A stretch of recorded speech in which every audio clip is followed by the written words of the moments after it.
Coustet, bonjour. Bonjour. En effet, ancienne candidate du nouveau Front Populaire pour Matignon l'été dernier, mais fonctionnaire surtout. Et c'est à partir de votre expérience de fonctionnaire que vous avez pensé, réfléchi. Ce livre, Où sont passés nos milliards, c'est au seuil. C'est passionnant, c'est de l'économie, mais c'est passionnant. Puis surtout, ça concerne notre vie, puisque vous parlez beaucoup des services publics. Alors, avant de parler en détail du livre, qu'attendez-vous de l'intervention d'Emmanuel Macron ce soir sur TF1 ? J'attends à la fois tout et rien. Ça ressemble quand même beaucoup à une opération de communication de la part du président. Ce que je lis, c'est qu'il va se prononcer sur des sujets de citoyenneté et de démocratie qui sont évidemment des sujets éminemment importants pour les Françaises et les Français. Mais je crois qu'il y a un peu un éléphant dans la pièce. C'est la question budgétaire et la question des finances publiques. Bien sûr, ce sont des chiffres. Ça peut sembler parfois un peu austère, mais en réalité, ça a des conséquences majeures dans la vie quotidienne des gens. Exactement. Et donc, moi, je pense que les gens s'attendent quand même à ce qu'on leur dise comment on va financer nos services publics et quelles conséquences concrètes ça aura sur leur vie. Par exemple, est-ce qu'ils auront un prof devant leurs enfants à la rentrée? Est-ce qu'il y aura des services d'urgence entiers qui seront fermés pendant l'été à l'hôpital public, etc. Et donc, je pense que c'est là-dessus qu'on attend le président de la République et je ne sais pas s'il va réellement se prononcer là-dessus. Alors, on parle d'annonce de référendum éventuel. Le Premier ministre voudrait un référendum sur les finances publiques et le financement de notre modèle social. C'est un bon sujet de référendum, ça ? Moi, ça me semble compliqué. C'est difficile de se prononcer sur cette question quand précisément on n'a pas eu les termes de la question qui serait posée.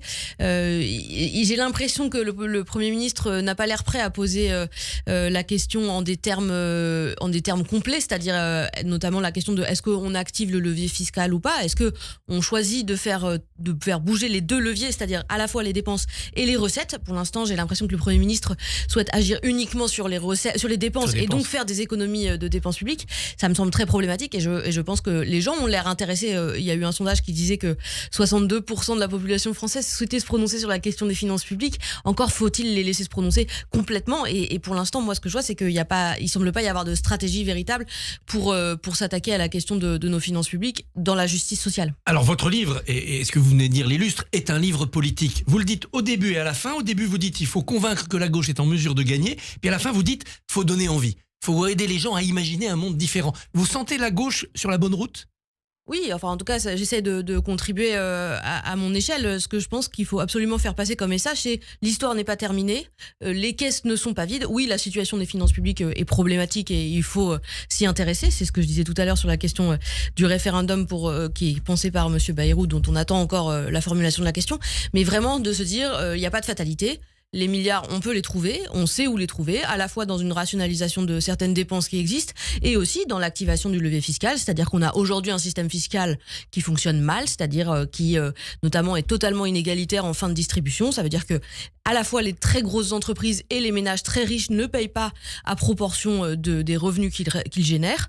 Et donc on a une situation où une grande partie des Françaises et des Français payent plus d'impôts que les plus riches, les plus aisés.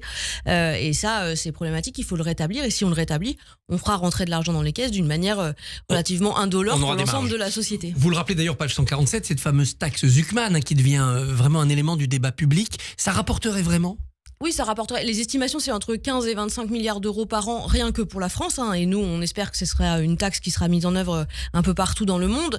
Là, c'est un exemple que je donne dans le livre de ressources supplémentaires qu'on pourrait aller chercher. Pour mémoire, la taxe Zuckman, elle concernerait à peu près 1800 ménages. Donc, c'est totalement anecdotique. Vous craignez pas qu'ils partent à l'étranger, qu'ils disparaissent ? Non, je pense qu'il y a beaucoup de ménages qui souhaitent rester en France pour plein de raisons, y compris parce qu'on a encore quand même des services publics qui sont attractifs, mais aussi parce que la France est un pays magnifique où il fait bon vivre. Mais je pense qu'il ne faut pas s'arrêter seulement à la question de la taxe Zuckman qui concerne, comme je le disais, un nombre de ménages extrêmement réduit. Il faut que globalement on repense notre système fiscal pour qu'il soit plus juste et plus égalitaire à toutes les échelles, qu'il soit plus redistributif, notamment à la toute fin de la distribution, c'est ce que j'expliquais. Et donc c'est pas seulement des impôts anecdotiques qu'on doit soulever, c'est rationalisé. Aujourd'hui on a plein d'impôts, notamment des crédits d'impôts, donc c'est-à-dire des moindres impôts qui sont inefficaces. Si on les rétablit, on fera rentrer de l'argent dans les caisses de l'État pour financer nos services publics. C'est ce raisonnement d'ensemble que j'appelle de mes vœux. Sur ces baisses d'impôts plus ou moins efficaces, que ce soit le crédit d'impôt recherche ou le CICE, vous faites une analyse très, très précise de ce que ça a coûté, mais est-ce qu'on serait capable de voir où ça a marché et où ça n'a pas marché ? Oui, j'en esquisse quelques lignes dans mon livre, mais il y a beaucoup de rapports d'ailleurs que je mets en référence, des rapports qui sont produits par des agents publics, par des services officiels de l'État et qui sont à disposition sur des sites internet publics, des rapports qui montrent notamment en ce qui concerne le crédit d'impôt recherche que qu'il bénéficie très massivement aux très grosses entreprises, et à l'inverse, des plus petites entreprises, ça on le dit pas assez souvent, ne bénéficient marginalement de ce dispositif et globalement payent plus d'impôts parce qu'elles n'ont pas accès à des mécanismes de contournement de l'impôt, des mécanismes qui sont d'ailleurs souvent légaux. La fameuse optimisation fiscale. Exactement, et donc elles payent en fait plus en proportion de ce qu'elles gagnent que les très grosses entreprises. Et sur précisément le crédit d'impôt recherche, nous, ce qu'on avait proposé avec le nouveau Front populaire, mais ce sont des propositions qui sont portées par de très nombreux économistes, c'est de mieux le cibler, notamment sur des petites entreprises, et puis d'essayer de suivre davantage les dépenses d'innovation et de recherche et développement que ces dépenses suscitent, que ces dépenses pour l'État suscitent chez les entreprises. Page 119, vous proposez un prélèvement sur les héritages pour financer les EHPAD. Là encore, les Français, ils aiment pas trop qu'on touche à l'héritage. Ils veulent transmettre à leurs enfants. Oui, alors c'est une question qui est vraiment très intéressante, qui fait l'objet de, je trouve, plus de discussions ces dernières semaines, et je pense qu'il faut profiter de ces discussions-là pour remettre les choses à plat et dire ce qui est, en réalité, une très grande partie, la grande majorité des Françaises et des Français ne payeront jamais l'impôt sur l'héritage parce que les abattements sont très bas. C'est-à-dire que vous commencez à payer, enfin, pardon, ils sont très hauts. Vous commencez à payer de l'héritage quand vous touchez une somme assez conséquente, à peu près 100 000 euros, et en dessous, vous payez pas d'impôt sur l'héritage. Or, le Français moyen hérite d'environ 70 000 euros.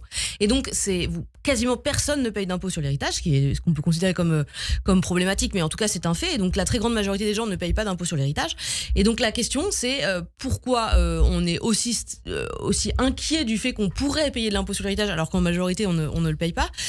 Je crois qu'il y a une réponse qui est notamment dans le délitement des services publics. C'est la philosophe Mélanie Plouvier qui a sorti un livre qui s'appelle L'injustice en héritage, que je vous invite à lire, qui est publié à La Découverte, qui est vraiment formidable, qui montre, elle, que par exemple, la frilosité des Français à remettre en cause l'héritage est liée en partie au délitement des services publics, parce que les gens sont inquiets pour les générations futures, en se disant leur génération future, c'est-à-dire leurs enfants, leurs petits-enfants, en se disant, mais comme les mécanismes de solidarité traditionnels s'effritent, je souhaite que mes enfants et mes petits-enfants puissent bénéficier de mon héritage. Or, aujourd'hui, on voit que ça ne marche plus parce que on est dans une situation où, comme l'âge auquel la démographie évolue, et aujourd'hui, on a une société avec des gens très vieux qui font hériter des gens vieux. Et donc, ça arrive trop tard dans une vie. On hérite en moyenne vers 60 ans, je crois, alors qu'avant, on héritait beaucoup plus tôt. Quand on a besoin d'argent. Voilà, ça pouvait permettre de se lancer dans la vie. Aujourd'hui, c'est plus le cas. Et donc, il faut repenser l'héritage aussi à l'aune des inégalités que ça crée. Vous le savez, aujourd'hui, une très grande part du patrimoine qui est détenu par les gens vient de cet héritage. Et donc, c'est de la loterie. Votre richesse dépend de la famille dans laquelle vous êtes né, ce qui est inaudible et inacceptable au regard des principes de justice sociale, et ce qui aussi devrait être inacceptable pour le camp plutôt à droite de l'échiquier politique, qui dit il faut pouvoir travailler et gagner sa vie en travaillant. Or, aujourd'hui, on voit que la richesse dépend en grande partie de votre situation sociale à la naissance. Alors, à propos de richesse, vous parlez de la dette publique, vous dites que la dette n'est pas un problème moral. Quand même, transmettre aux générations futures 3 000 milliards de dettes, c'est un peu moral, un peu éthique.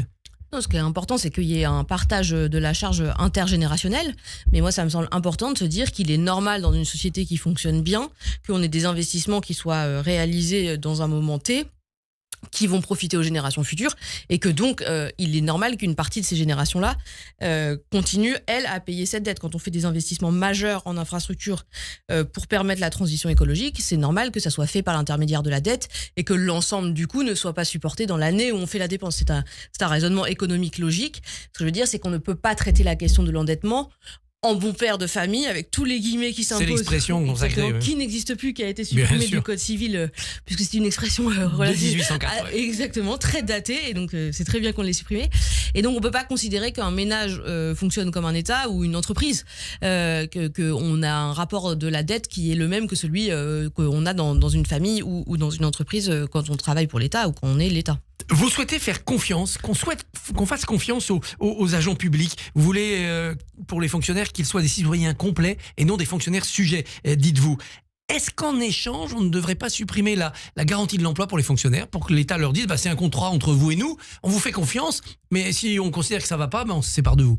Je précise que j'emprunte le terme de citoyen complet à Anicet Le Pors, qui a été un ministre communiste du début des années Mitterrand. Exact, du début des années Mitterrand, qui a été à l'origine du statut de la fonction publique. Non, je pense que c'est important de conserver à la fois des obligations et des droits pour les fonctionnaires, parce que c'est la reconnaissance que les fonctionnaires ont un rôle spécifique dans la société, qui comporte à la fois une forme des obligations qui sont très fortes, notamment des obligations déontologiques, des obligations de travailler pour la fonction publique pendant un moment donné. Et par ailleurs, je pense qu'il faut reconnaître le fait que ça n'est pas pareil de travailler dans la fonction publique et de travailler dans le privé. Je ne dis pas qu'il faut jamais qu'un fonctionnaire travaille dans le privé, on peut y apprendre plein de choses intéressantes, mais je pense que l'espèce de lien moral et déontologique qui lie le fonctionnaire à la fonction publique doit être préservé, et ça fait partie aussi de la protection de l'emploi qui lui garantit de l'indépendance, et l'indépendance, ça lui permet aux fonctionnaires de fonctionner d'une manière qui est la plus proche du service de l'intérêt général. Comme ça, il est protégé des contingences, des contingences de chaque jour, y compris de la vie politique. Pendant des décennies, quand les dépenses publiques augmentaient, le PIB des nations augmentait. C'était un moteur de développement. Puis vous le constatez, page 105, c'est un peu grippé ça. Est-ce que ça, c'est pas un défi à la gauche keynésienne ? Alors j'ai souhaité déjà remonter de plusieurs décennies, comme vous l'expliquez, pour montrer que quand même globalement dans l'histoire des pays développés comme peut l'être la France, dans l'histoire contemporaine, mais même dans l'histoire un peu antérieure, disons au XXIe siècle, on constate qu'à mesure qu'un pays se développe, ses services publics se développent, et donc c'est pas considéré que c'est un problème pour une société donnée de socialiser ses dépenses. La socialisation des dépenses s'accompagne plutôt du développement d'une économie. C'est le fruit de la prospérité. Exactement. Et donc ça, je trouve que c'était important de remettre ça en perspective. Ensuite, sur ce qui se passe dans les années très récentes, et c'est ce que j'essaie de montrer dans mon livre, c'est l'avènement progressif de ce que moi j'appelle un capitalisme sous perfusion. C'est que de manière croissante, et c'est contre-intuitif, c'est pas ce qu'on lit dans les journaux, c'est pas ce qu'on dit dans les débats, de manière croissante, on a une économie aujourd'hui qui intervient au service des entreprises. Entre 1979 et aujourd'hui, la part de la dépense publique qui est consacrée à soutenir les entreprises est passée d'à peu près 3% à 6%. On est aujourd'hui à peu près à 186 milliards d'euros par an, tout type de dépenses confondues, donc à la fois des subventions mais aussi des crédits d'impôt. Et ça, c'est majeur et on ne le dit jamais. La dynamique n'est pas du tout à ce que la dépense publique augmente en faveur des services publics. Elle vient plutôt financer l'économie marchande. Et ce qui fait de la France un des pays de l'OCDE qui dépense le plus en argent public pour soutenir l'économie marchande. Ça, on le dit jamais. Je trouve ça très important de le poser. Je ne dis pas que chaque euro dépensé pour soutenir l'économie marchande doit être supprimé. Je dis simplement que ce fait doit être analysé en soi, et ensuite on doit réfléchir à est-ce qu'on dépense le mieux chaque euro. Ça, la question est ouverte. Moi, je pense que non, mais on peut en reparler. On en reparlera lors de la campagne présidentielle parce que ça sera au cœur des programmes, notamment celui de la gauche. Où sont passés nos milliards ? Il n'y a pas de point d'interrogation, c'est une analyse. Lucie Castells, c'est chez Seuil. Merci, bonne journée. Merci à vous. Radio J.